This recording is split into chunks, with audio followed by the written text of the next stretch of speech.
Hello, Kim Knight here, the Kiwi Health Detective, and I'd like to talk about why a virus is not the cause of chronic fatigue syndrome. How do I know this? Because I went through it myself and I've seen the same thing with hundreds of clients. So let me tell you my story. 20 years ago, I came down with a very, very bad virus.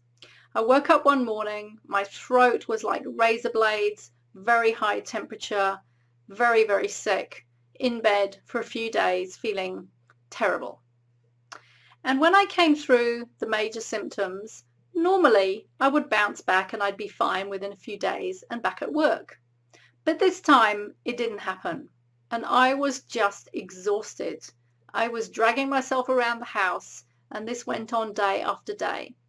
And after a month, my work phoned me up and said, if you don't come back to work, we can't keep your job. And I did take myself back, but not for very long. And I quit a couple of weeks later because I just couldn't go on. I was exhausted. I went home, I went to the doctor, and I was diagnosed with chronic fatigue syndrome.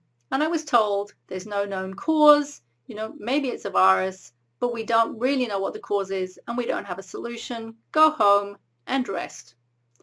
I spent the next 10 years looking for solutions. And after about 5 of those years, I found the solutions and spent the next 5 years implementing those solutions. So one of the most important things I discovered on that journey was that the virus was not the root cause of the chronic fatigue. The root cause started many, many years before that. Now, if we go back 9 months before the virus, I was getting more and more tired. Didn't matter if I had days off or took a holiday, I was just feeling exhausted all the time. And then I came down with the virus. But it wasn't even that the 9 months before that was the cause. We have to look even further back than that. So what we have to do is we have to look at a whole person's life. And what I eventually discovered, and I'm summarizing here in 1 minute what took me many years to piece together, was that in my childhood, I'd not been happy.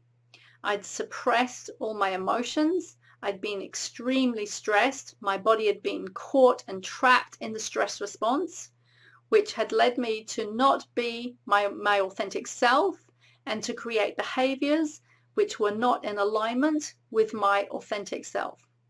And so I had driven myself to exhaustion by overdoing it and pushing myself and eventually kicking in adrenal fatigue, really overdoing it and exhausting my body at a physical level, but also exhausting myself because I was suppressing things at an emotional level.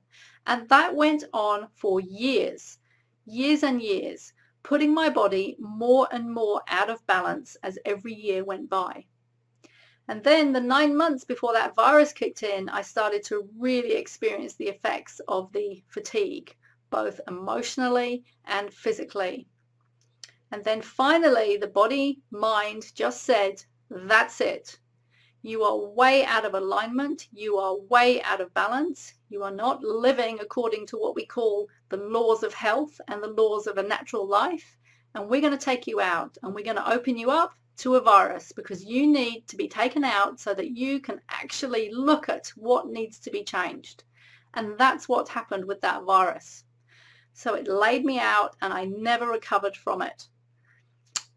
Well, not at the time, obviously now, but at the time I did not recover from it. And I needed to not recover from it because I needed to look deeper at the true cause of my illness. And that true cause went many, many years before the actual virus. So the virus is a red herring, and we need to learn that the virus is not the cause of the problem. It is an effect. It is a manifesting effect of a much bigger problem.